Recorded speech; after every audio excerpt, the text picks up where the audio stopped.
How long have you been working on all this? A year and a half. Year and a half. A year and a half. Can a laser be used to detect odd reflections off the surface? Absolutely. In fact, that was one of the things that we had planned to do.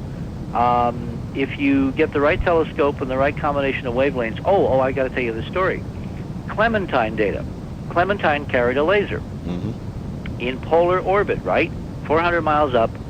The idea is to bounce the laser beam directly off the ground beneath and time the echo up to the spacecraft and thereby derive an altimetry trace, a profile, around and around and around and around the moon. And in polar orbit, of course, in a month you map the entire moon, depending upon how many times you can pulse the laser per second. Well, some you get of that, a very fine grid. Some of that data ought to be fascinating. Oh, let me tell you what we've already got.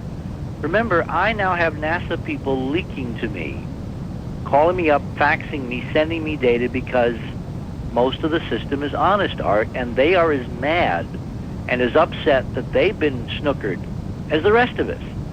So that's how I've been getting some of these photographs and some of this information. Photographic whistleblowers. People are talking, yes. Now, this is one of the things. I got leaked to me a set of view graphs from an official Clementine briefing at NASA shortly after the mission went into lunar orbit. And one of the scientists involved is from Goddard. His name is Dr. Smith. He was the principal scientist from NASA in charge of the laser altimetry experiment. Right.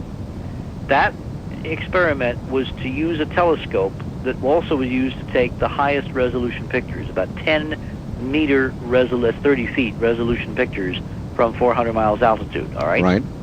It was bore-sighted, meaning it was co-aligned optically with the laser. Poor Dr. Smith reports in this meeting, and I get the report, like a few hours later, that unfortunately the telescope is fine, but he's got bizarre scattering in his laser return signal. You mean Translation? Gigantic blips that he can't account for? He's getting reflections off the glass, and he didn't know it. Oh, Richard. And what they had to do was they had to computer process like crazy the data, massage it like hell, to get rid of all the extraneous reflections so he could get some kind of mean profile. So there's stunning data which gives us 3D structure of the glass structures as the spacecraft orbits overhead, and Dr. Smith, because he's got one arm tied behind his back... Have you talked to him? Not yet. Not yet? We will.